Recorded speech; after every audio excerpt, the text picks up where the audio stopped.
Gist Entertainment TV.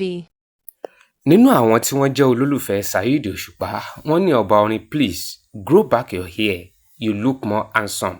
Bẹ́ẹ̀ làwọn kan ní rárá, bí ọba orin ṣe ń fárí yìí, ó dáa, ó fit ẹ̀, ó fine, ó rẹwà dáadáa. Guys, no be small thing no. Láti ọdún tí Saheed Osupa tó ti ń kọrin fújì ní ò tí ì ṣe nǹkan méjì tó ṣe láìpẹ́ yìí rí. Tẹ́ ẹ bá wò ó dáadáa, lẹ́nu bí ọjọ́ mẹ́ta yìí tí Saheed Osupa Akórèdé the Mandator, the king of Fuji music tó ti dé láti ilẹ̀ Amẹ́ríkà ló ti ṣe nǹkan méjì tí ò ṣe rí nínú kàríà Fuji music ẹ̀.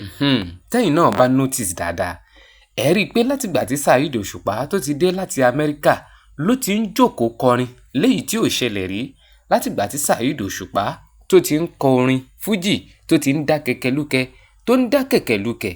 Ẹlẹ́ẹ̀kejì ni pé Saheed Osupa kò tí ì fárun ẹ̀ rí, kò tí ì fárírí látìgbà tí ó ti ń kọrin Fuji. Ṣùgbọ́n àwọn kan nínú àwọn olólùfẹ́ Saheed Osupa wọ́n ti wá ń sọ pé bí ọba orin bó ṣe fárí ẹ̀ yìí, ó dàbí pé ó tún wá gbé ẹwà lúùkù Saheed Osupa ó tún gbé e jáde ni.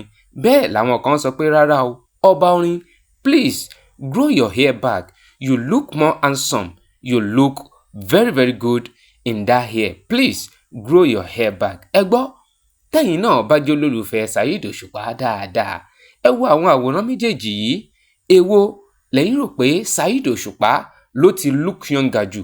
Èwo ni Saheed Osupa ọba orin tó ti look handsome jù?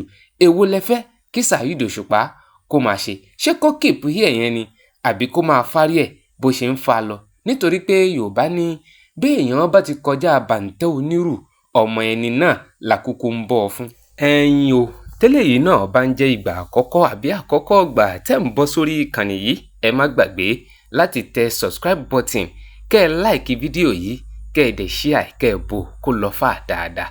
Ẹ ṣé o, àdúpẹ́ bẹ́ẹ̀ ti wà pẹ̀lú wa. Ẹ ní rí ń gbé sọnù bí ò ṣe bí ọmọ. I still remain your favourite Gist Entertainment. Flejo.